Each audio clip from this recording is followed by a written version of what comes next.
Coming up on this week's episode of Podcast Unlocked, The Division 2 has maybe Easter egg teased the setting of the next Assassin's Creed game. Plus, Xbox getting a new subscription bundle, allegedly, but seems pretty solid there.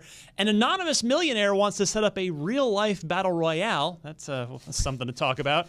Plus, some Borderlands 3 news and plenty more coming up on episode 389 of Podcast Unlocked. Podcast Unlocked.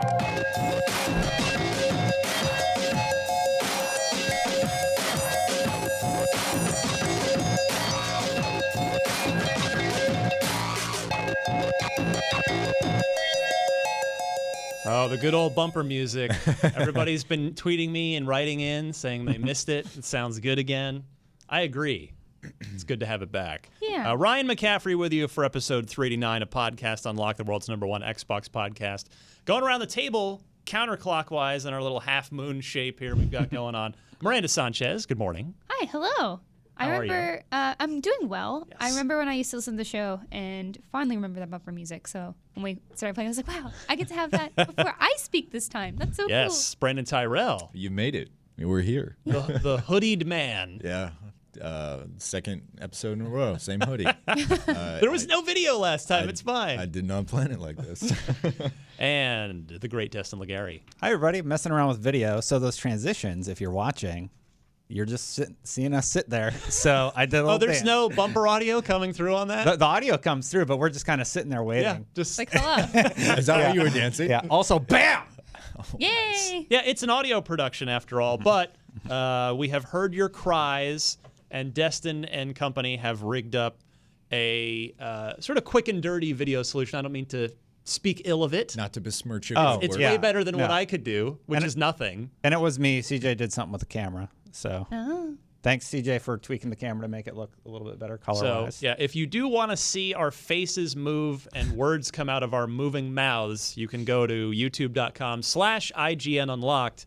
Otherwise, we'll just be on a podcast in your ears as always.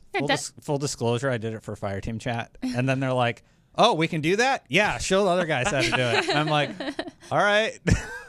Yeah, well, Destin will do a little dance. No, Yeah, you have I'll to do a those. little dance. So you You stay got posting it. out the dance and bam. You have to do both every episode. Absolutely. Thank you. So see, that's what you get for taking On my an bad initiative. days, I'll be like, Yeah.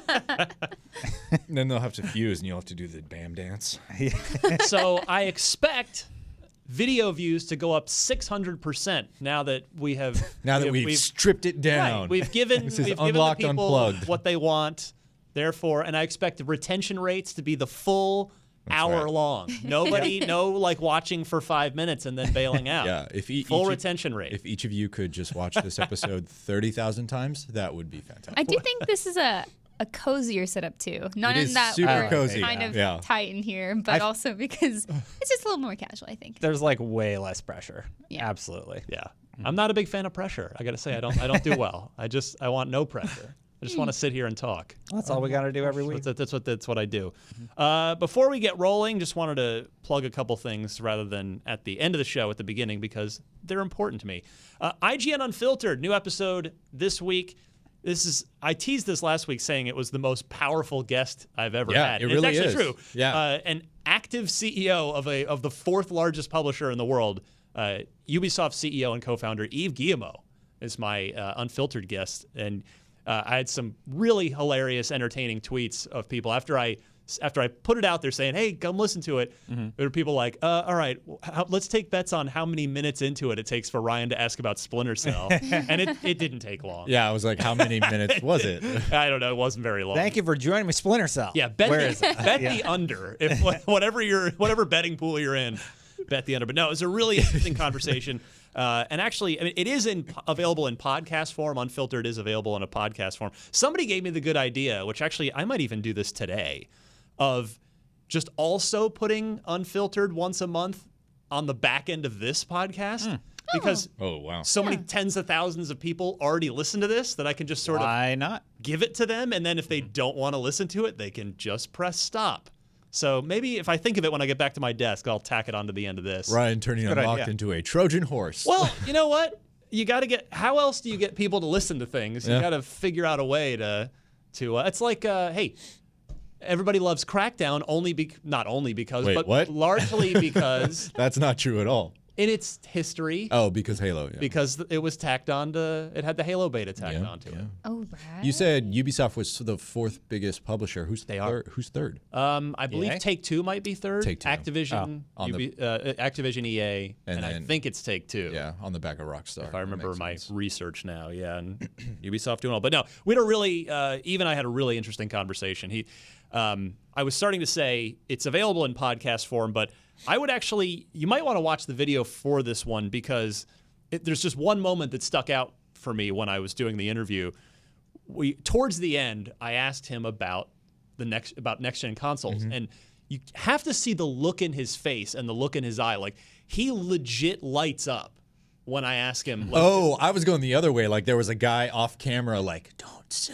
yeah, no, not at all. No, it's because he didn't give me any sort of like typical CE, like just cookie cutter Yeah.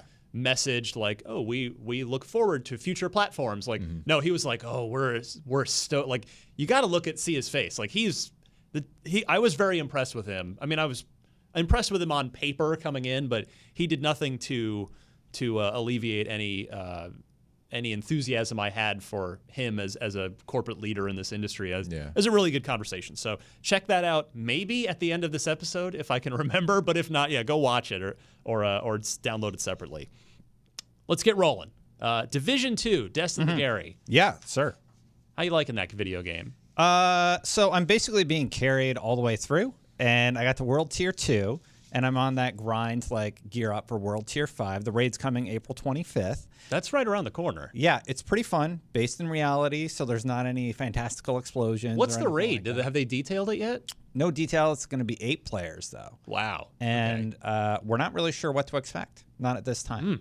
Yeah, I'm definitely playing Division 2 casually. I'm not going hardcore like I normally do, like to prep for a Destiny raid or anything. Because there's so much time, I feel like I can just kind of mosey my way in and be okay. Especially because I have some friends that are playing really hardcore and they just dump gear as you go through the world tiers. Like, all right, your world tier, I'm like 300 gear score right now, and I think the max is around 500. It's 500 now. Yeah, it's around 500. So I'm doing okay. Digging it. Just got to get back on that grind. Have you got your group of 8 ready to go? Not at all. No. I'm not even prepping. Like, that's mostly Duggan's beat, right? Yeah. So Duggan's sort of responsible for figuring out a raid group and what we're going to do coverage-wise for the Division 2.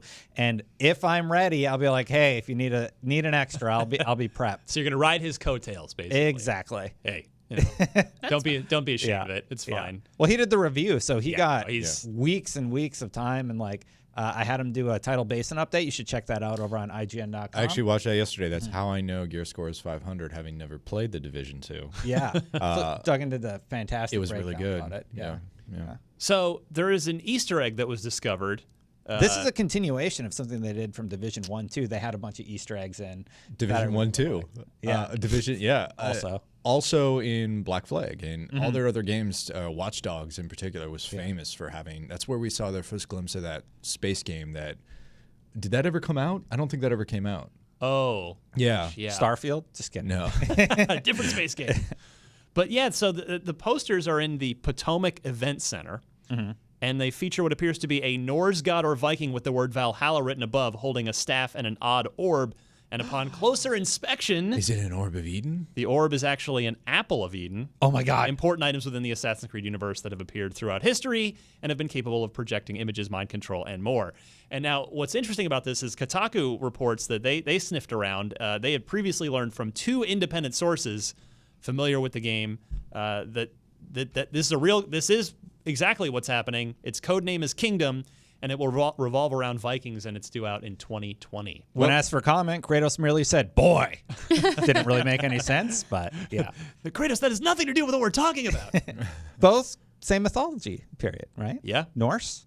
Yeah, Well, Norse, yeah, so- Vikings. Same pantheon. Yeah. I would love to see the Assassin's Creed take on this particular period of time or mythological creatures, especially with the games that you've been playing a lot, Brandon.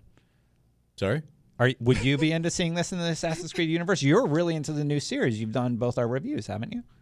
Yeah, I reviewed Odyssey and all the DLC as well. Yeah, I'm super so super duper down for this, especially given the sort of historical context of Vikings in themselves, like largely Arabian people and all that. And you take what they did with Greece and sort of the archipelago around there, and then convert that into the Norse sort of context and culture and the Viking historical period where they would just go up and down Scandinavia and Great Britain. I think there's a lot of fun you could do with that. And also Norse mythology, as you saw a little bit in God of War, is sorry, am I getting too far down the hole? No, go, I'm just dude. thinking I'm about curious. something. I'm curious. So I'm watching a show with a. called Vikings? Is it called Vikings? No, it's called True Blood. Oh. And it's about vampires, but one of the vampires. That's a is different game that's Viking. coming out. Anyway, I was just thinking. Bloodlines 2. Wow, I really want to play a vampire game. Like I was just talking about this. Masquerade Anyway- Bloodlines 2 was just announced. Anyway, please And continue. Vampire. And Just had some expansion or something. come out. Vikings, So vampires. vampire Vikings. Oh God. That's what's happening here. That's how they're going to differentiate themselves from God of War. Might as well. Anyway, Norse mythology is batshit crazy, so they could do a lot of really interesting stuff with that. Assassin's Creed is really, really good about taking mythology and history and then sort of like writing in the margins or playing in the gray areas. I really loved God of War's take on it. I'm really excited to see other people's take on it. There haven't been that many great Viking games. There was a Viking game for the Xbox 360. I don't know if you remember. It was just called Viking. Yeah. That game was so I vaguely remember. It was so. I bought it. I bought it day one. I was like, I'm so excited, and it was super fine. It was fine, but I haven't seen like a great Viking game. Yeah, and it leads me to wonder. Ubisoft has multiple teams working on multiple Assassin's Creed games at a time. At least they traditionally have. Yeah. So I wonder, is this going to be more of an RPG in the way that Odyssey was, or is it going to kind of lean back more towards the open world, quote unquote traditional Assassin's Creed, They got a or go winning. off in a new Yeah, direction? I think outside the 2D side scrollers that we saw with like Russia and China, they have a formula now. Like they know And it's crushing it. open world RPGs are just huge. They're guaranteed hits generally. Usually there's some odd man out, but they released Origins 9.1 from IGN anyway. They released Odyssey 9.2. Like they are getting better at doing what they do so well. I've seen so many people praising Odyssey that came to it late, and they're It's just really like, good, wow, guys. This It's is really I know it's one of those. I played a total of about an hour of it at E3. How dare you? It's just one of those like it's daunting to me because is- it's like an 80-hour game. It is super I don't have that daunting, kind of time. Yeah, I when- think I had about like 10 hours into it, and then I was like, I'll come back later. Later has not come. And like the opening is interesting because it's basically the tutorial island, right? Yeah. It's the Great Plateau in Assassin's Creed. Once you get outside of that and you get your ship and you start sailing around the Aegean and the ancient Greek world, like man, there's if you enjoyed AC4 Black Flag, where you would just get on your boat and then sing sea shanties while you just whoosh over the waves, it is that times 100. It is so good.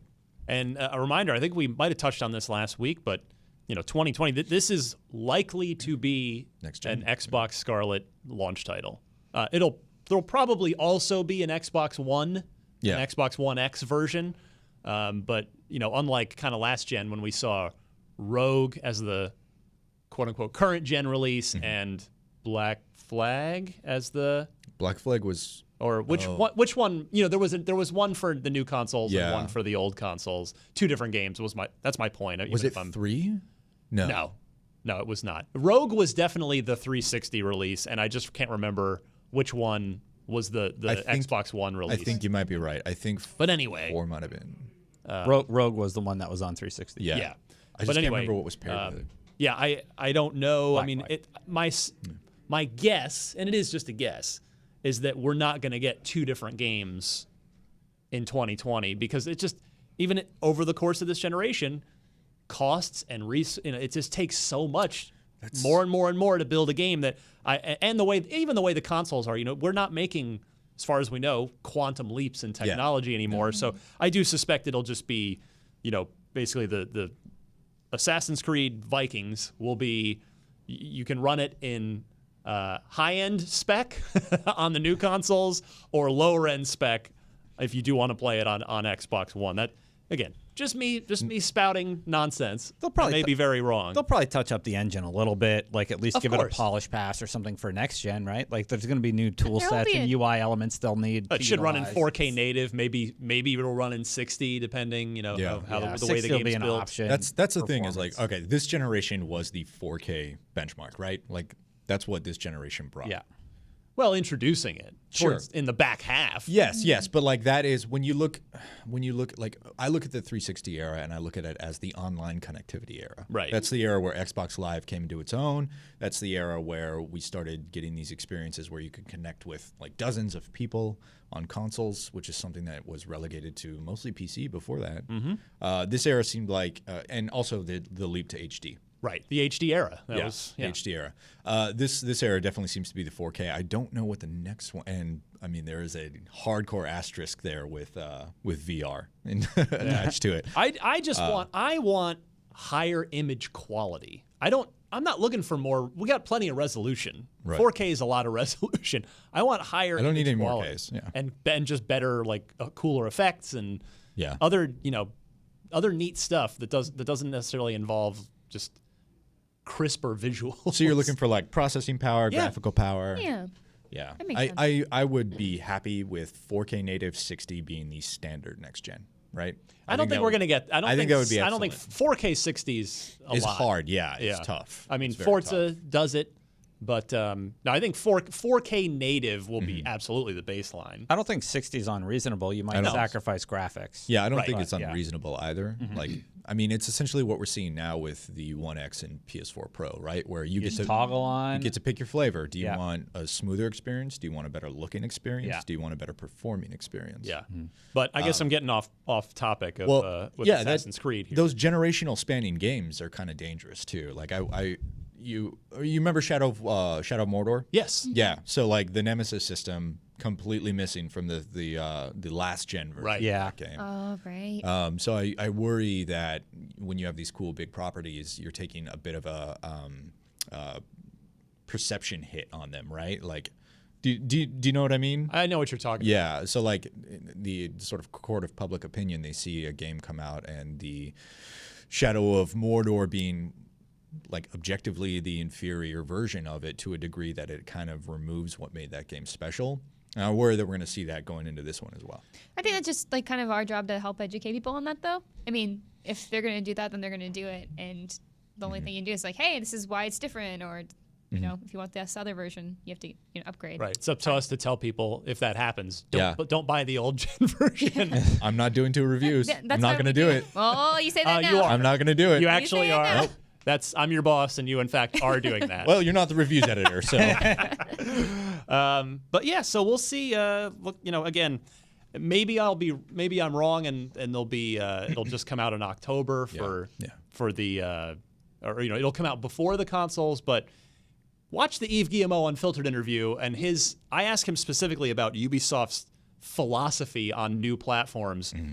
This Viking Assassin's Creed game, I would bet the farm will absolutely be coming day and date to the next Xbox. Yeah. Oh, I have yeah. no doubt about that. you could see also like Ryan release- likes safe bets. Safe bets 9,000. Just That's what I whatever call gets Ryan. me free food. Yeah, Yeah. exactly. The pizza better. You could I could definitely see them releasing this game like end of this generation and then doing a GTA 5, right, where the next gen edition or game of the year edition or whatever Could happen they as choose well. to call it, Yeah. gets a new cool stuff to it. Well, to see the one that people always talk about and have since the series started Oh yeah. is Feudal Japan. Feudal Japan. Yeah, I Yes. wonder if they're ever going to get around to that. Not to despair. Like the Viking thing should be cool. Because they teased it in the first one and they just never went there. But Maybe they said did they'd never do it. But they Why? also said that about Egypt. So Yeah. don't believe anything anyone says Yeah. from 12 years ago. Right. 15 years ago. All right, next up this week, Xbox Game Pass Ultimate. Sounds like it might be a thing, according to some reporting from The Verge via a known Xbox leaker with a good track record on Twitter, whose Twitter handle is at, I don't know how the heck you say that, but it's H0X0D. Hoxod.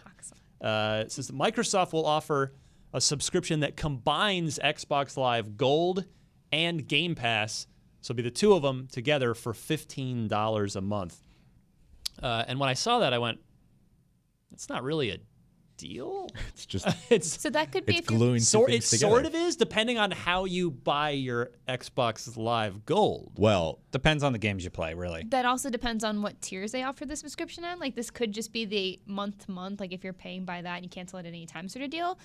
Those tend to be more expensive than investing in a full year, right? yeah, What's Game Pass right now? Game Pass is $10. $10 a month. They bump it And up that's to flat. 15. Yeah. So you pay the same price as you would for Xbox Live Gold anyway. Exactly. That's the So point. it's just yeah. a- it's just a glued flat. together. However, if you are savvy and smart and shop around, you can generally buy year subscription Like or half 6-month subscriptions for like half off. yeah, you Yeah. can usually Shout find out a to deal. Seth Macy and Justin Davis at IGN Deals. Go check it out. They usually have good deals on Xbox Live stuff. That is true, but still, I mean, I do like seeing this. This is, I mean, it's It's convenience smart play. thinking. Yeah, it's especially with the discless Xbox One S coming. You know, it's just more of a convenient, That's what I digitally see. packaged Yeah. future, right? Hey, want to hop online in Halo 5? You need to upgrade to play this. It's only $5. I mean, I could see easy conversions to purchasers with this model. For Totally. Sure. You're using your parents' credit card. That's just one Yeah. one Yeah. purchase, right? You know, Mom, what's your 3-digit security code? Yeah. Why? 000. no reason. Go do your homework. Is anyone's 3-digit security code 000? I got to imagine somebody out there, somewhere. right? Yeah. Just guessing. Hey, if your 3-digit security code is 000, send us your name, your And email credit address, card and number. and the 16 digits on the front of the card, followed by the expiration date. We will absolutely only use it for science. For sure. But yeah, so good stuff. So Microsoft not commenting on rumors or speculation, but yeah, expect this to be announced possibly at E3, maybe sooner, maybe alongside the discless Xbox One S, even potentially, which is expected according to the reporting from Windows Central. I think the announcement was supposed to come this month, April, and then it's supposed to be out in early May. Was it? That was what they Was had, it pre-orders sussed out. in May or was it releasing in May? I can't remember. Maybe what? Yeah, I'm not quite sure. It was now. like, hey, this exists, and you can get it within the span of like 30 days. Exactly. Yeah. Exactly right. So next one, just shifting gears a tad. Just a little bit from Vikings and subscriptions. An anonymous millionaire wants to set up a real life battle royale on a real life private island, minus the actual murder. I know it's just thought. Let that, I mean, what's let the that point? hang. No murder. Yeah. But so there's a company called Hush Hush, which styles itself Oh as wow, quote, real on brand. the world's leading luxury shopping marketplace. So I guess if some wealthy person thinks of it, Hush Hush does their best to make it real. Oh, it's like bespoke. I guess. I don't know. I thought it was I like don't have- Sky Mall for rich people. I don't have the bank. I don't have the bank account to be in on this. Yeah. But Well, let me know. anyway, Hush Hush received a request from an anonymous person who's looking for a game maker who can help organize it. Basically, a game designer to sort of design the actual experience. The plan does not require the way IGN phrased this maybe could have been a little different. Does not require participants to actually kill each other, which Oh, that's good. which implies that you can if you want to. I mean, But it's it's up private to you. island, international waters. depends you if never you're- know. It depends if you're a casual or a hardcore gamer. Right. It's Jeez. deadcore. Yeah. Players will be equipped with airsoft guns and touch-sensitive body armor.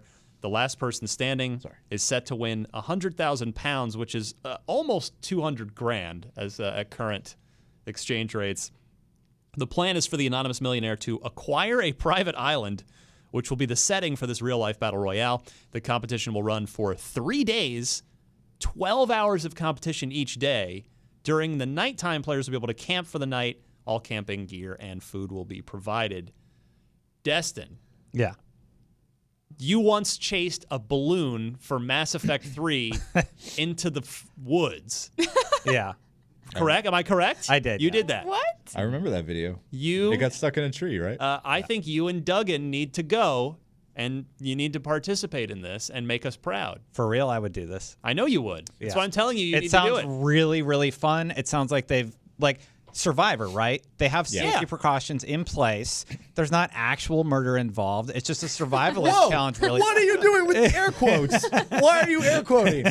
Just kind of. Sorry for blowing Just up everyone's kind of ears, murder. but Destin just air quoted actually murder. And Destin's like, well, but if some competitors accidentally disappear during the night, Tripping fool. maybe they can't participate the next day. You guys don't think this would sound fun? No, this sounds really fun. This Yeah. this is 100 like stuff like this already happened. I would want to train first. I would want to like have a trainer my hire me God. and train, like, because you're I going would to be watch surviving the hell through the day. out of the Destin training montage. And I started thinking, Survivor television show, put like GoPro cams on you. I mean, I'm and sure stuff some like that. will. network Yeah. had somewhere Maybe like, why a- don't we have a battle royale? Maybe show? a network is the anonymous source. Imagine Survivor next season is this, and they film over 3 days. This is a genius idea. And if it's not exactly what you're saying, then a network should this millionaire could totally recoup his cost by selling it to a network. it could be YouTube could be Red. streamed. It could Yeah. be YouTube Red. It could Exactly. be Netflix. Sell to Google. This There's is a a lot really of- cool idea. It is. There's a lot of logistics with turning it into a show, though, because you got to do your direct-to-cams, which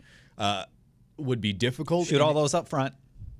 You can't do that because you have to talk about things that You got to be happen down in the day by jungle, day. man. So I could see it doing. What is that? What is that? That Survivor guy who just goes out. Jeff Probst, Well, I don't know. he's the host. Is that who you're talking about? no, Joe not- Rogan? No, The Survivor? Not Survivor. Survivor Man? Yes, thank you. He basically Survivor does. guy? He did what Bear Grylls was Yeah. doing with Man vs. Oh. Wild, but he goes out by himself with like 2 cameras and sets I've one seen up, that. and then puts another one up for like a wide shot, and then an up close cam to like do You direct know, to cam you guys could just confessional watch stuff. the Hunger Games. It could also just be a guy in a command center. And previously, before the competition took place, he could have shot in set locations like, all right, this is where the cargo is going to drop. This could be produced. I could feel like there's a imagine lot the of production ways of this. That I think pieces of they this do- have already been done. I They think do you a could do it. week of pre-shooting, pre-filming. It would right? be hard, but you could do it. Absolutely. And I think it's genius, and I am excited to see it. Somebody sponsor me. Fast Get me a forward. trainer. So I am Teach me about the 100% worried dietary how on needs. board he is with this. I'm interested in seeing, will this millionaire participate? So that's all what- I want to know. that's my Does he ki- just want to watch? Like, if Yeah. I was putting this together, wouldn't you want to be like part of it? That's my Or- question. just Is like to watch. Is he watching it? Because Ryan and I were talking about, or we were all talking about it, but Ryan and I were saying that it's going to take place in a tiny island, and there are going to be a bunch of like luxury yachts just parked in international waters around it, and they're all going to have their screens. So is this like a Bring the spectator kids. sport for the wealthy? Is it like, We're one step off from Running Man at this dude, point. is it basically dogfighting? Like, are It's they football. watching or are they playing? This is the same as And football, man. the participants, whether it's 100, 200, 300 people, are they buying in? Do you have to pay for this experience? Or does somebody just tap you on the shoulder on BART or the think it's subway and just because be like, It's the hey, same what are you doing way next they, weekend? Dude, it's You the look same like way you're in they do good shape. Survivor. It's the same way they do around the Not world. necessarily. Like, Yeah. we have to keep in mind this is completely undeveloped. Some guy's just interested in doing this. It would all be up to assuming, like, Well, all up to him. it just says- and legal. Doesn't say it's a Yeah. guy. It just says an It did anonymous actually person. in the article. This okay. person. Yeah. Okay. Yeah. Well, So it sounds like What's the they source should on be that? hiring you as the executive producer, Destin. yeah, hit me up. Yeah. You can't participate. Sorry. Fast forward day 2. Destin goes in feeling good, feeling strong. Day 2. I can't. I don't know what to do. I'm drinking my own urine now. I have to survive. They feed you every night. Well, it said, though. yeah, it's just camping, 12 hours. Yeah, he was, or the This is- article said Destin, that it's camping 3 would be- o'clock. You don't need to drink your own pee. They'll just have water for you right over there. God. All camping gear and food would Do you be guys want provided. Heart of Darkness? Because this is how you get Heart of Darkness. Do you guys play paintball? Who's played paintball in this room? I have. I have. It's I have. really fun, right? fun. This is basically paintball over 3 days. So that's what I'm saying. Yeah. Like I was saying at the beginning is they already do stuff like this with Yeah. free for all, last man standing paintball competitions on a much smaller scale. Schmaller. Much smaller scale. I haven't drank Sean Connery. I haven't drank my entire pint of coffee yet. smaller scale. I have him in my sights. The problem is come on, man. The problem is when you add Welcome in the to the Rock. you add in the what are you doing? Also, the problem is how do you get everyone together? Like, how do you condense your island? Like, what force is there? And do you have to parachute in? It would be the geographical Parachuting would be the boundaries hardest of the thing to island. overcome No, but for you me. I'm very have to scared push of people heights. together. That's the thing. It's battle Oh, royale. It's like you drop can't- you drop cargo, like major cargo drops, and then have smoke come up so you can see it from anywhere on the island. No, but that's the way they do not in an PUBG. incentive You to need- stop you me from need to hiding under a rock force- for like all 12 hours. She's right, 'cause surviving. Some people camp, right? sorry. Some people do No, that, but sure. at the end of the day, you're not going to win the 3. There's gonna be a dude I mean, that you like can. People absolutely do. yeah, there's gonna be a dude that like digs a hole under a rock on the shore and just stays there for 3 days. Yeah, and you drinks could his do own that. urine and like just survives. That's one way you could do it. Maybe there's incentives to take out other players though. Like maybe you get $10,000 for each kill. Like Fortnite does these tournaments also, where they have a point-based structure where you actually get extra prizes for participating. So that's another incentive. There's many ways that can incentivize people to actually engage in combat. And on day 3, Marshmallow shows up and throws a concert. That would be dope. It's true, and then it's just a big party. Then You know what I'd say when Then I got it's the fire when I got festival. a kill? Bam. I don't know. I mean, Bam! I'm ready. Hiding behind a tree, pellets hitting it. I have so many questions. The real question Walking is away what question? in slow motion with put your sunglasses on. All I would right. bring my Ray-Bans. all right. I so want to see you on this. Just play a video game. I mean, I feel like that is the Or go outside. cheapest way I'm to pretty do happy this. with Apex Legends. Yeah. It's Yeah. good for me. I have questions. Are they participating? Are people buying in? Do you have to send a VHS to? Well, I guess it's not VHS. VHS? What Well, is wrong if with they're you? casting in 1996, they might So have to that's where my send out mind a went. VHS. And my mind went to real world, where it was like, yeah, I sent in my VHS tape of me doing backflips in the parking lot of a Safeway. Like, do you have to send in casting audition tapes for this? Do you buy in? I mean, I don't think that's they're the that thing, far away because, yet. because it's so underdeveloped. Like you can't guess what this would be at this point. It's just this one dude who wants to make a game. Yeah. That's it. First of all, I'm super excited that a company like this exists. Yeah. Because this is basically The Game starring Michael Douglas. Right. Where, like, if you just want something messed up to happen, they'll do it for you. Right. Yeah, I'm very curious to see if this person will come forth and reveal their identity. And this is a super dangerous Ted precedent Turner. to set. could be the mystery person. Or wait, who's the TV executive? Ted Turner, right? Well, he's the head of Turner Networks. Yeah. Yeah. He owns the Braves. There you go. Very rich person. The mystery person could be somebody running a television network. It's more likely Ted Nugent. Let's be honest.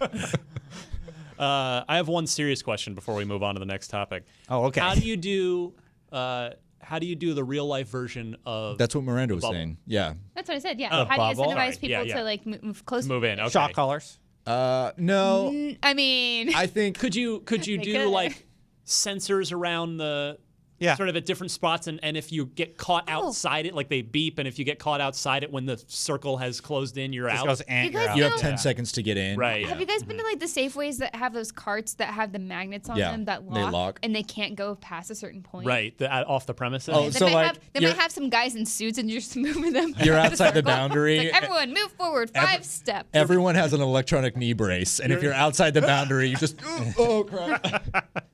But yeah, like the I use shock collar as a comparison, but they just set up grids basically, and Yeah. eventually you would be squished into the. Because the thing is, like, small you circle. can be outside the circle in Battle Royale, and like I think that's a really important part. Mm-hmm. It's also using that to your advantage in some fights. So I don't think it should be completely prohibitive. But anyway, we are getting into the weeds with this kind of stuff. Literally. Yeah. Literally in the weeds for 3 days. I would be in the weeds. Come on. I think you have. I'm small. I think you have He's pylons with those sensors on them, color coded, and the trees are probably spray painted as well, Right. showing Yeah. this is stage 1, this is stage 2, Right. Red, yellow, green, whatever, and like there'll be a massive intercom that says, "In 10 minutes, move to stage 2." I mean, and then all the and Thanks, then Lauren Michaels. yeah, and then you have to. It's so hot right now. It's so hot. And then you have to get into the stage, and if you don't, you have like 3 minutes that you can play in and out of that boundary, right? and if you don't, you could just have like a loud noise that would continually be going off on the suit that you're required to wear, so it gives away your position. That would definitely Survival of incentivize the you to like fittest. get in there, because I'm like, if I hear a loud noise, I'm like, well, he's coming from over there. I'm just gonna babysit this spot So- and get a free kill for You just hear $10,000. bam, bam, I bam, wouldn't- bam. So Yeah. my only case against that is that I think there should be some sort of penalty for being outside of the zone, but I don't think it should be revealing your position. Well, I think the longer you're outside, the louder the noise gets. Like you could start quiet. like you get 3 minutes to get in, right? Yeah. But then if you're staying outside, it's like, all right, the noise is going to start. Everyone's going to know where you are for sure. I think you get 3 minutes. You get 180 seconds. What if it just ticks down your life? Because I'm assuming that there's like hit Wait, points. I don't know how What? that would be gauged. How do you do that in real life, Yeah. Miranda? Hit points, your fake hit points. Someone comes up and just starts they punching said you in that the back these of were the like head. with sensors, right? I think you get a. Touch sensitive body armor. So the implication is that you do There's have some some sort of sort of HP. point system. So if it's just ticking down your point system, then that's like your cost. I Yeah, imagine. okay. I That imagine makes it's sense. just like fencing. There's just an electrical current running through it. You check so- your smartwatch. You can see your HP and any other Probably. important information that needs to be communicated to the players. It probably have a Check larger Twitter, HUD. you know. Yeah, but like, how many bullets can you realistically take? And then you're factoring in like, well, But I got it's their shot in the whole- head. How many hit points do I lose? I think it's just a sensor system where if it pings and you get hit, that's it. You're done. I'm thinking, what do you mean one shot kills? That's not a thing unless you have a sniper. Only in video games do bullets not kill people with one shot. They're But not that using would real be bullets. dumb though. for it to I be know, one yeah. shot because they wouldn't get to experiment with cool weapons. Or They would just things. have upgrades and stuff that you can find. Like in, Anyway. I Battle think Royale, yeah. we're the showrunners on this now. I think we did it. It's a really Send cool us some money, idea. guys. I'm We'll- excited we'll to see figure where it they out. go with this. Send- Hopefully they air it in some capacity. Let's I think send that's this. We just have to send this episode of the podcast to Hush Hush, and we're in. We're in. We did it. You guys are looking for game actually- makers. Yeah. We'd Gotcha. probably be Yeah. served with a cease and desist. To be honest. I just wanna go to the tropical. I'm assuming it's tropical island. I just want to go hang out. You just shoot yourself in the foot Yeah. first day. Oh, You're I'm like, out. oh no, I'm guess it's just done." me and my Thai village. All right, let's move on here. Couple quick notes on Borderlands 3 this week. They have altered the way the loot system works, optionally, but it is so by default now. Now loot is going to be player specific in Borderlands, meaning other players in co-op cannot steal your loot. But if you don't want it to be that way, if you want it to be like it is in Borderlands 2, you can switch back. So that was a nice little nugget of information that should make the Borderlands community rather happy, I imagine. No more fighting over loot. They also revealed some of the weapon classes that are going to be in the game now, like those guns that run after you. So like when you reload, it'll like run out and chase you and stuff like that. There's some unlimited ammo guns that will randomly overheat. So that could be like at 1 bullet or at 100. I don't know how that's going to work. There's customizable weapons in this game that I'm just going off what I read on the website yesterday. Right. There's like some customizable guns where you can have like a gun with another gun underneath it that shoots rockets. 2 guns. Yeah, and there's just this That's whole. just an underbarrel grenade launcher. Can I get Yeah. a gun for my gun? Sure. I don't remember which. Pet gun, please. I don't remember which classes do what, but I'm really, really excited about Borderlands 3 and what they're doing with the weapon system, and it's gonna be a cool game. Yeah, I hope. And although the one bit of somewhat unfortunate news is Troy Baker won't be voicing Reese in this one, Reese. which is, Miranda and I love Tales from the Borderlands. So that's kind of a bummer that they. Yeah. I mean, come on, there's no budget for Troy Baker. They're spending a fortune on this video game. Not in the last 5 years, man. That guy's resume has He might gotten have swollen. he might have other obligations. It's true. Yeah. Maybe he's busy. Wasn't he? Hey, do you also want to be Handsome Batman Jack? again, or do this guy in Borderlands? You know, Batman. Thanks. Oh Oh, wait, he- did he ever do Batman? No, he did Joker. I always forget his characters. Yeah, he did Joker in Arkham Origins. Right. Yeah. No. Sorry, you're right though. He played Bruce and Batman in Telltale's Batman series. Oh, okay. I wasn't So, crazy. no, you're not Oh. crazy. Yeah. Didn't he also do Handsome Jack in Tales? Or was it Tales? Yeah. I don't think so. Handsome Jack's I'm not dead positive. in 3, though, 100%. You think? I mean, they confirmed that he's dead many times Oh. during their show. Well, excuse me. Yeah. Where were the air quotes for that? Hanson Jack was Damian Clark. There you go. Okay. Was not Troy Baker, guys. Wasn't. It's one VO job Troy Baker didn't get. Yeah. There you go. I think that's okay. I mean, whatever. There's a lot of great VO. Absolutely. voice actors out there. All right. And then the other possibly more interesting part of this is that it may be getting cross-platform co-op support. We know this by way of Microsoft's own website. The developer now, Gearbox, hasn't said anything about this, but under the capabilities section of the Microsoft Store listing for Borderlands 3, it shows cross-platform co-op. So IGN had reached out to 2K, it's looking for comment on this, and they said, crossplay is something we're looking at closely but don't have anything to confirm or announce at this time. Pretty sure this is not an error. especially with that statement they gave us. It sounds like they're just not confirming it quite yet, but they will soon. Man. Probably on Microsoft's stage at E3. Hey, circling back to our conversation about next gen, wouldn't it be great if next gen all the consoles could actually crossplay together?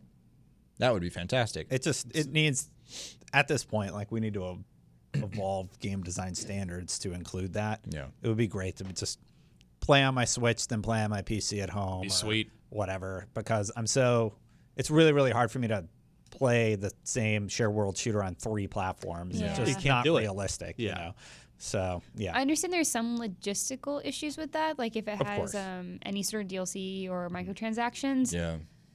The way the money works is the big Yeah. part there. Like If- that's why like Apex Legends doesn't have one account. It's like, well, when you buy something here, you cannot transfer that anywhere else. Fortnite figured it out. Yeah. so. Yeah, so it is possible. Basically, when the developers take over, they create their own servers, their own IDs, so that if you log in on your Xbox or your PS4 or your PC or your Switch in Rocket League's case, you're logging into your developer game ID. So you don't have to worry about Microsoft interacting with, Sony's friends list. Or Yeah. whatever. Yeah.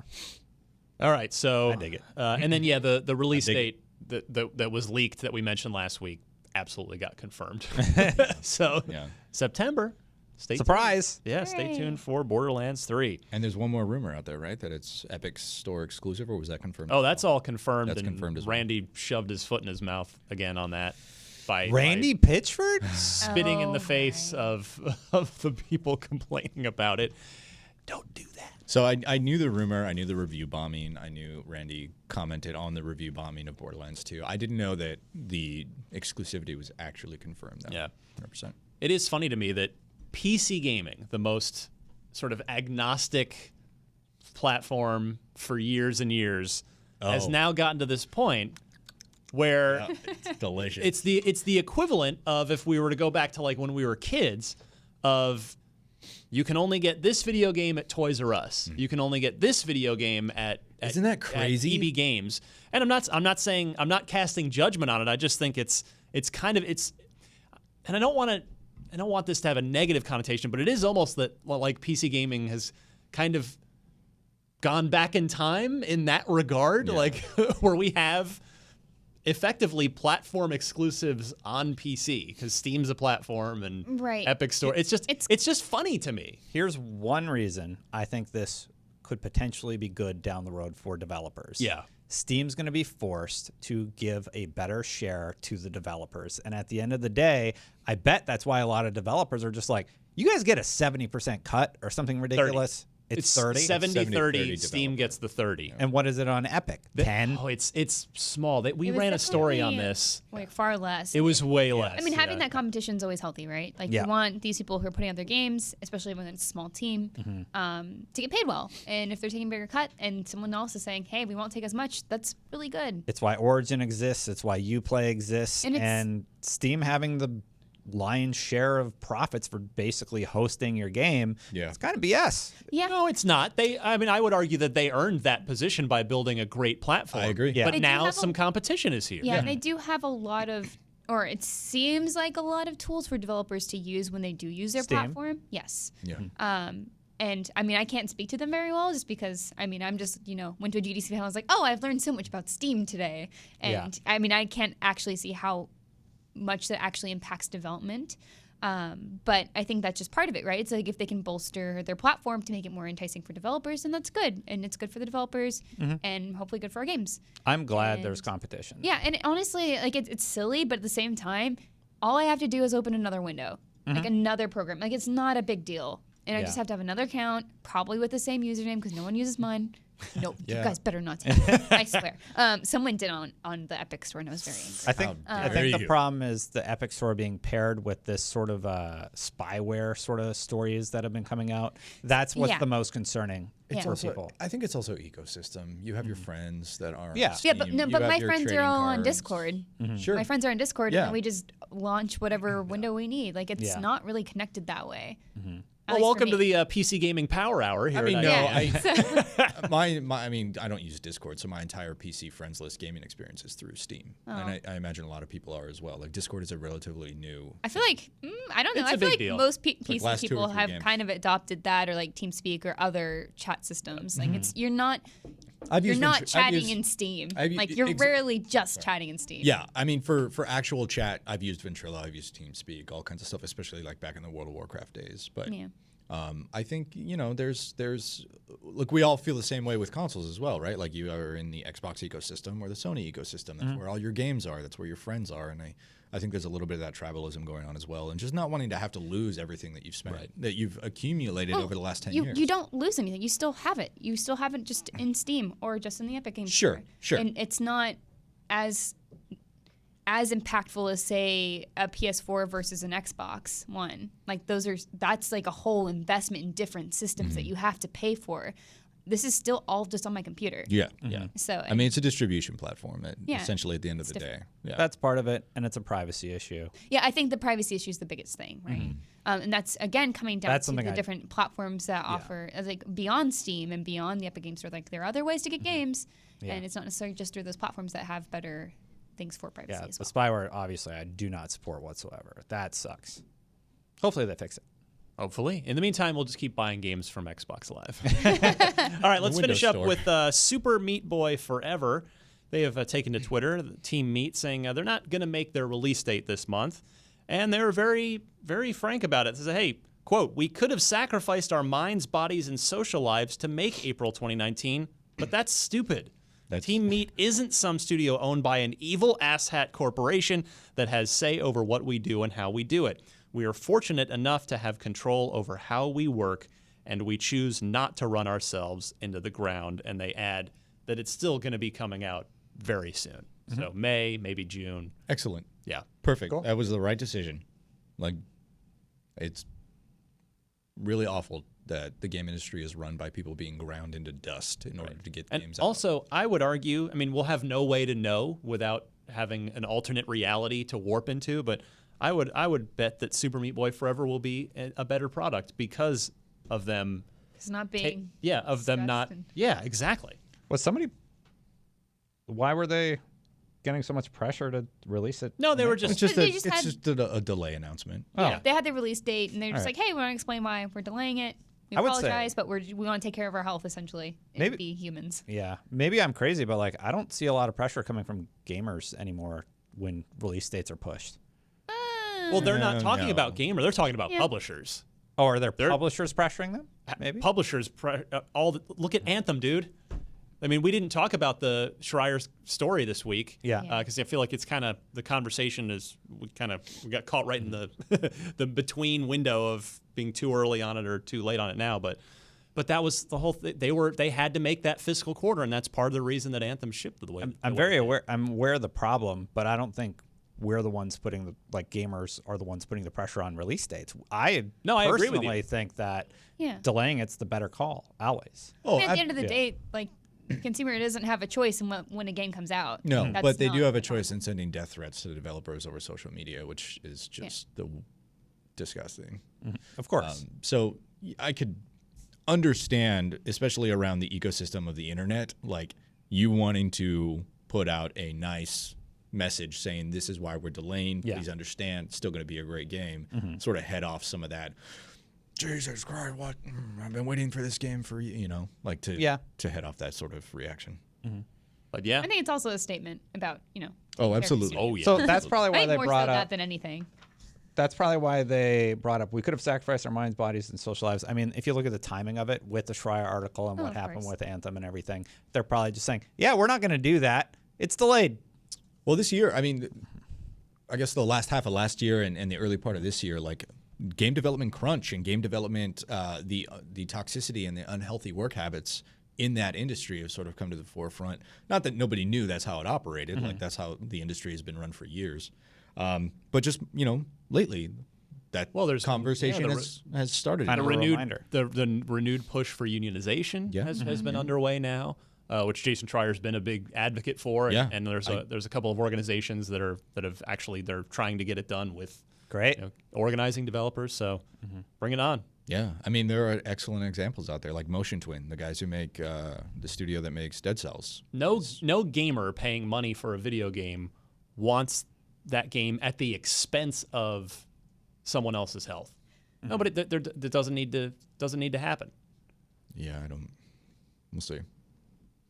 I don't completely agree with that. I think there are a contingent of people out there, however small, that just want the game that they want for as cheap as possible, as soon as possible. And I think that's an unhealthy. It's not a sustainable mindset to have when you're supporting a hobby in an industry that you love. Well, that's just also an unsustainable kind of person that you don't want to be around. Exactly. So. Exactly. But that's the kind of people that developers have to deal with on the internet. You know? I mean, every other human also has to. Yeah. I mean, I'm not saying that like to excuse any sort of mistreatment. I mean, but that's like the reality of the internet. It's pretty toxic, and fandoms are toxic. Sure. And it sucks, and I hope it's something that we grow out of eventually. And I think part of that is that, and this kind of comes back to publishers as well, is video game makers historically have not been elevated as artists in the way that filmmakers and actors and people in other entertainment industries are. It's game makers, publishers want game makers to be anonymous so that they can be thought of as just entities that exist only to churn out things for me as quickly and as cheaply as possible. Cogs in the machine. Yeah, that's absolutely been like a discussion too. It's like games are not made by like magical creatures that disappear as soon as the game's out. Like they're humans. Yeah, or one person. That's the whole conversation around people creating anything on the internet too, as well. It's just like, hey, there's somebody on the other end of this, like an actual human. Yeah, Like us four. Be respectful. Yeah. I mean, not to like take it too close to home, but yeah, they're. No, I mean that's just what I'm saying. Is like generally internet culture is in a very weird spot. And like, I mean, just think about how you teach kids to behave. Like we don't have any sort of. I mean, as far as I know, I'm not a parent. I'm still far away from that. But like, I don't think we really have a lot of lessons in place on like how do you treat people anonymously. Like how do you teach that?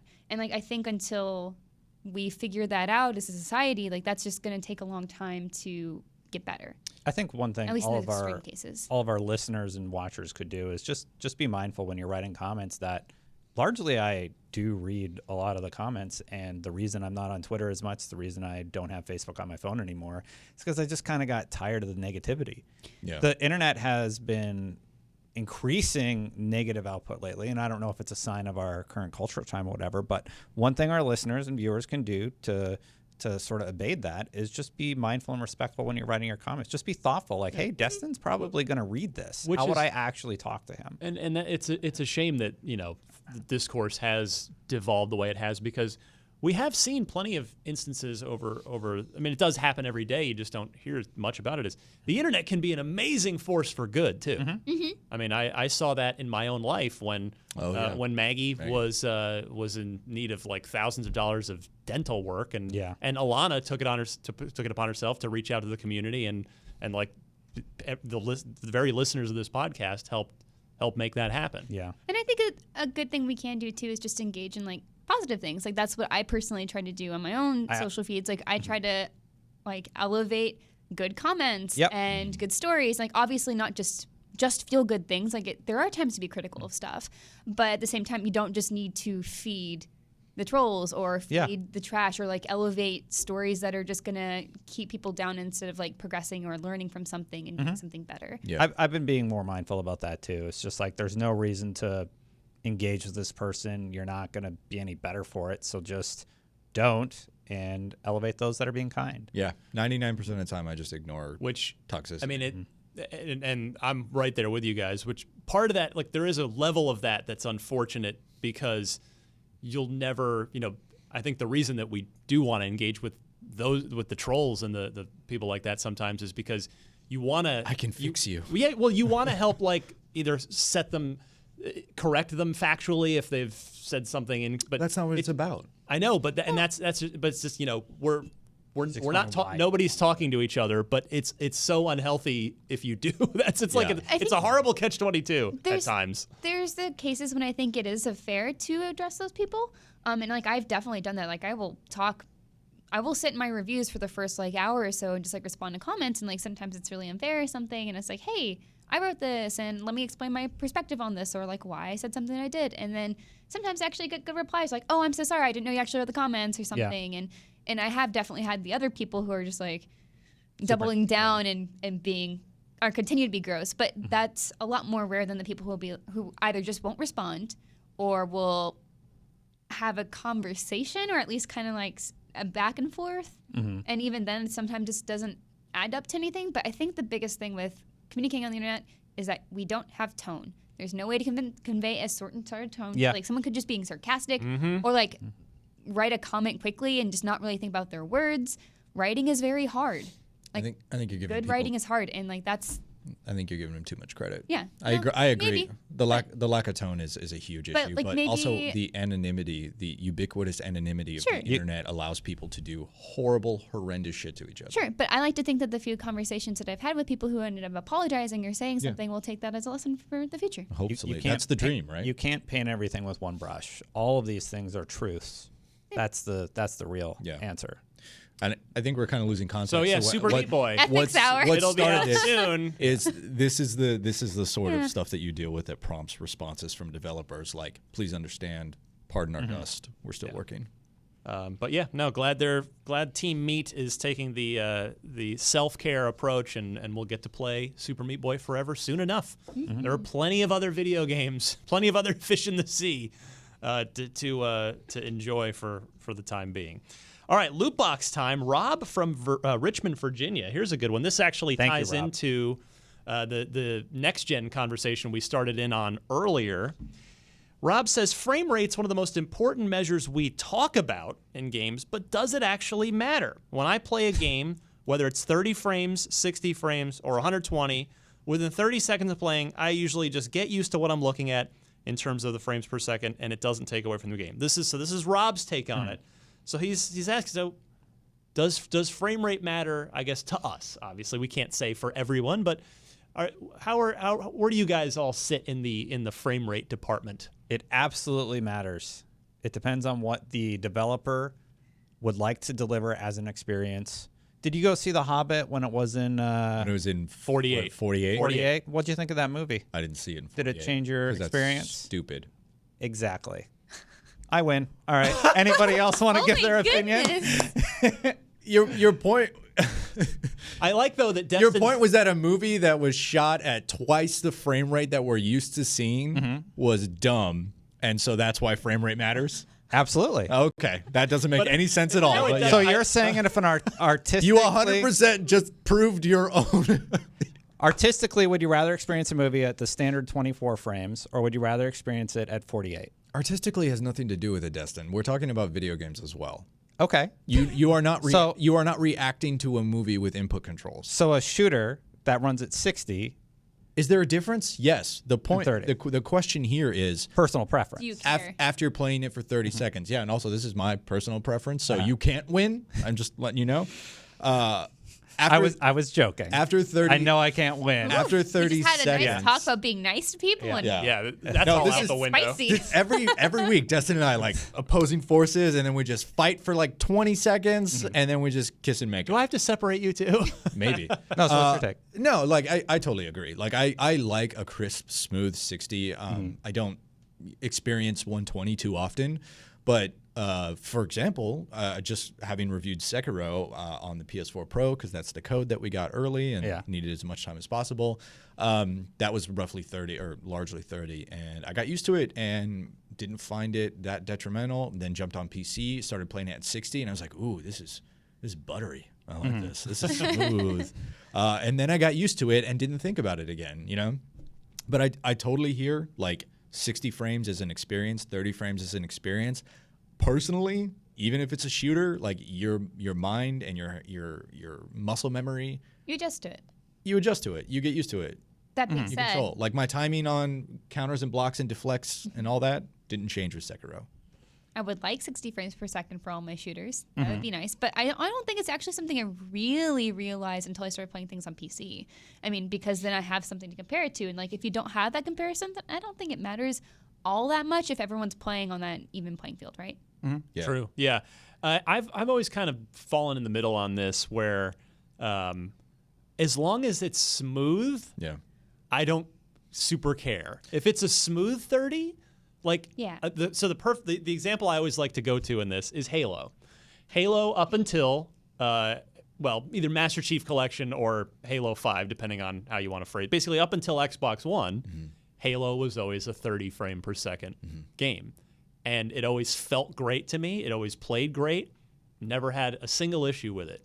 And now that it's 60 with Halo 5 and the older games on the Master Chief Collection, yeah, it feels great. Yeah. Totally great. But but I'll tell you this, and I know this won't happen because the greater community would this. I'm the exception here, not the rule. If Halo Guardians you are were putting yourself on the bonfire right now. if Halo Guardians, not Guardians, if Halo Infinite. Infinite, thank you. Jeez, Halo 5 is Guardians. If Infinite were 30, but like with the effects dialed to the moon, people would freak out in a bad way, I think. But I would be totally fine with it because I would love to just see, again, the highest image visual quality possible. I would a next-gen Halo that is a steady 30 frames per second that looks insane. God, I'd love to see that. It's probably going to be a really, really good-looking game that is 60 frames, and that'll be great too. But I just need it to be smooth either way. If there's hitches or dips or choppiness, that's when I notice it, and that's when I have a problem. There's another element. The performance definitely, I think, is sort of the stinger in this conversation, right? Yeah. Like you said, if it's 30 and it's fine, you never notice anything, that's great. If it's 60 and it's choppy, then that's a problem. But all things being equal, performance is more important than frame rate, I think. And I'm probably going to get crucified for saying this, but I think it just sort of depends on the experience, right? It doesn't bother me at all. So Halo on console, they opted to go for 30 frames per second. And on PC, they went for 60 frames per second. And an interesting problem sort of arose.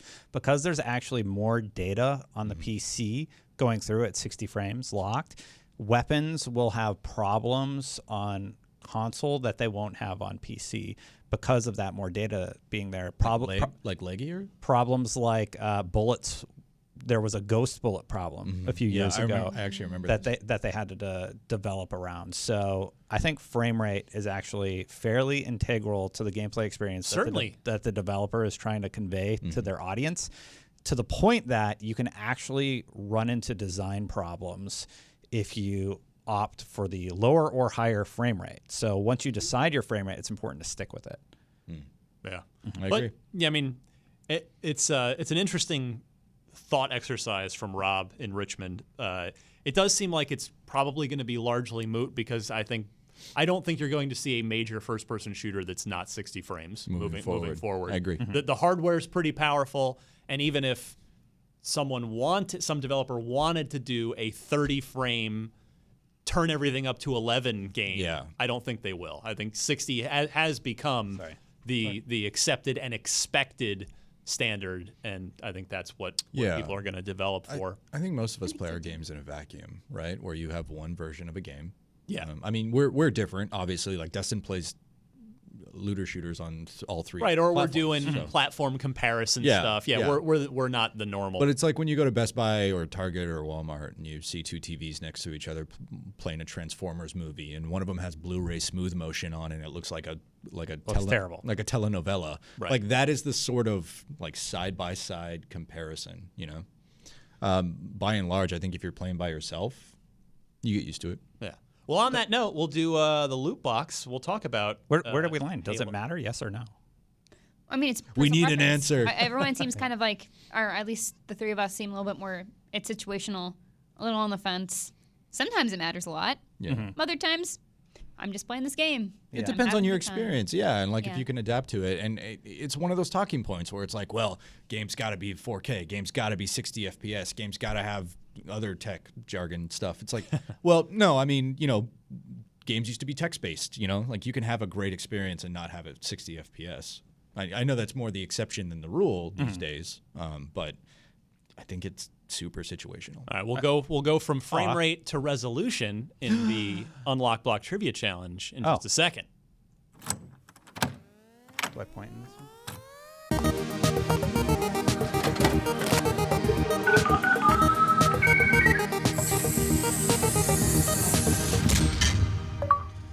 Ooh, I guess you got to watch the video version now. They're trying to make it must-see TV. You goofs. we should So do a Rob routine. Rob This is a from good one. Richmond sent in Do you know? as a combo question. I think I know. So it's a nice compliment to his loot box question. So Rob's Unlock Block Trivia Challenge question is this: when Halo 3 released on the 360, and we talked about Halo being a 30 frames per second game up until Xbox One, what was its native resolution when Halo 3 first shipped on the 360? Did it run in 888 by 480, 960 by 540, 1138 by 640, or did it in fact run at 1280 by 720? Do you guys remember this? I actually did remember this one. I remember that it was weird, but I don't actually remember the answer. So I'm good to guess first if anyone else knows it for sure. Miranda? Don't look at me. Yeah, no, don't look at you. All right, Destin. And you know this one? I think I know it. All right, so I'm going to go, I'll go Brandon's way first. I believe it was B, upscaled to 1280. Okay. Miranda? Did you say B? B. You mean upscaled 720? Bees? Bees? No. Okay, never mind. Bees? I actually have no idea, so I'm also gonna go B. Oh. hop on. Okay. All right. I bandwagon. literally have no clue. I would think I was like in high school. I did so, not pay attention. I want to say it was C. And like they couldn't quite get there, but I can't remember. Only 2 of these are actually 16 by 9. Yeah. So I did the math on them. I divide them. I didn't cheat or look online or anything. I just used my calculator. It's B and D. So right? only 2 of them are 16 by 9. I believe you are correct. I'm going to say D. I'm going to say it was 720p because Ryan talks about all the time how Xbox standardized a certain HD. resolution. I don't remember what that was considered when the That's exactly 360 for me launched, too. Is so. I don't remember exactly what that was then. Like I know it It now. was 12. Yeah. That at that age I didn't. It was not pay 1280 attention. because they made the jump from composite Yeah. to component cables. Yeah. But So- I thought I remembered natively it wasn't running native HD. It was running Bit of a lower resolution. So, Destin, you're saying it was D. Yeah, I'll go 1280 by D to 720. be different. And B. then We're B hopping and on B B. here. All right, I'll go I can- B to be branded. I can just put this away. It was actually C. It ran at 640p. Son of a- Yeah. Okay. Yeah, it didn't quite. They needed to dial it down a tad to keep it running. I remembered it was. smoothly. I thought it was something weird, but I went with the HD Yeah, thought. yeah. I mean, it could have been a trick, and you could have been totally right, but it wasn't a trick, and you were absolutely wrong. But Is good. that So, Rob stumping the panel. Great job, Rob in Thanks, Richmond. Rob. If Rob. you'd like to take a chance at stumping the panel, send your loot box question just for the group, Not even and 16 or by 9 monsters. Yeah, what was cut off? an unlock block trivia question. Send it all into unlocked@ign.com. And if it's the trivia, make sure to include 4 multiple choice answers and note the correct one in your email, please. And it's time to go. It's we're over an So hour. long. We're done. Farewell. We did a lot of talking. We did. You got your money's worth, which is free. And you got a video now. Yeah, And you're going to video get a sweet ass interview Eve with on Eve Guillemot tacked onto the end of this. Is it If you listen. Is it Guillemot? Yeah. Okay. What, Destin? If you listen. Yeah, if you listen. Yeah. So, with that, you can find me on Twitter at DMC_Ryan. Hey, I reviewed a game that's out on Xbox that I actually enjoyed a good bit. Dangerous Driving. And if you're like, what on earth is that? The original Burnout developers from Criterion, a group of them had left and started a new studio called Three Fields Entertainment a few years ago. Actually, I guess several years ago now. They've put out a couple games, but they've been kind of rebuilding Burnout quietly. Yeah. They did Danger Zone, which was an attempt at basically just crash mode the game. Did they do Dangerous Golf? Yes, that was their first game. That was their Okay. like and test. it was very okay. It was more Yeah. of like a physics Unreal test for them. So, Unreal like, Engine. Each game was a piece of the puzzle. Yeah, and now they basically. put it all It together. was their Yeah. table tennis. Yeah. Yeah, basically. right. No, that's actually probably a pretty good analogy. And yeah, Danger Zone 1 wasn't great. It had a lot of flaws I won't get into now. But Danger Zone 2 was a really excellent crash mode of the game. Dangerous Driving, which I've just reviewed, is basically the rest of the modes. Yeah. So pursuit mode, and most notably road rage. So it's road rage and races, and so if you combine the two of them, because they're not $60 games, they basically make Burnout 6. But yeah, Dangerous Driving is pretty good. I really enjoyed it. If you want to check out my video review or just read it over on IGN, yeah, I can't remember if the game's $30 or $40, but it's not a $60 game, and it's there's it literally the interface. The UI looks exactly like Burnout. I walked by. You were in one of the bays playing, and I walked by on my way home, and I was like, "Oh, you're playing Burnout." I'm like, actually, I mean, they lean right into it. Yeah. So check out my review on that. Miranda? You can find me at Havoc Gross, and that's Havoc with a K. Right now, I'm still doing a lot of behind-the-scenes things. I'm also kind of working in between projects on like the Risk of Rain 2 wiki. That's been fun. It's cool. Just PC game, unfortunately. But what's it about? It's early access. So it follows Risk of Rain, second one. So it's kind of a roguelike where your goal is just to survive as long as possible and follow these portals through world to world. It's cool. And these teleporters, though, you have to find them first because they're just somewhere on the map.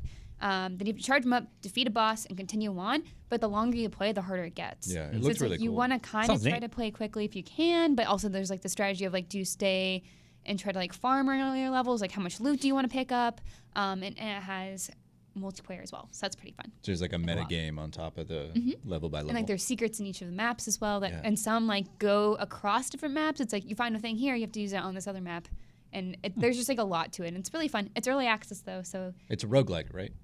Yeah, I love those games, man. Slay the Spire, FTL, like those games where you can just go in and do another run and another run and another run. Heatsink. Those are awesome. Hey, I'm Brandon. You can find me on Twitter at Brandon Tyrell. It's just my name. Like Miranda, I'm doing a lot of behind-the-scenes stuff right now. So those will be coming to you in future days and weeks. Destin, take us home. Hey, I feel really bad about my response earlier in the show. I was trying to make a joke, and it didn't go over well. I'm sorry, Brandon. What response? About the frames. Don't bang on the table. Also, sorry. It's fine. Yeah. You know me. You guys did You can't get under my skin. All right. Fine. Anyway, just find me on Twitter at Destin Legary. He's going to block you on Twitter after. Look at this beautiful face. I need to. All right. No, we are done. We're out of here. Stay tuned. Again, provided I remember when I get back to my desk, which hopefully I've said it enough that I will. I'm gonna put that Yves Guillemot interview right after this, so that you are you're a captive audience. Yeah. You have to listen to it. You can't press stop. Your player won't let you press stop. You have to hear it, and then it will auto subscribe you to Unfiltered when it's done. You know what you need to do is end this episode by saying, and the other thing I want to talk about is. And then just go straight to the interview. Never actually sign off. Yeah. All right. Well, the other thing I want to talk about is